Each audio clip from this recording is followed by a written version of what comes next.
காடு போல அடர்ந்து உள்ளது என் வாழ்வில் சிரமம் என்று நீ பார்த்தால் அது உண்மையாகும் உன் பார்வையிலே. பிரச்சனையை நீ எப்படி உன் பார்வையில் பார்க்கிறாய் என்பதிலே உன் வாழ்வு உள்ளது. நீ சிறு துளி போல் பார்த்தால் அது சிறு துளியாகும். நீ கடல் போல் எண்ணி பார்த்தால் அது கடலாகவே ஆகும். வீட்டை திறக்கும் சாவியை நீ கண்ணுக்கு அருகில் வைத்தால் உன் பார்வையிலே சாவி மறைந்துவிடும்.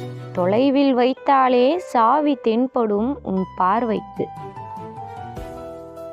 இவ்வாறே உன் வாழ்வின் சிரமங்களும் உன் பார்வையை பொறுத்தே உள்ளது.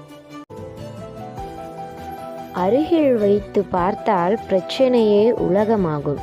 தொலைவில் வைத்து அதை கையாண்டு பார், உன் வாழ்வே அழகாகும்.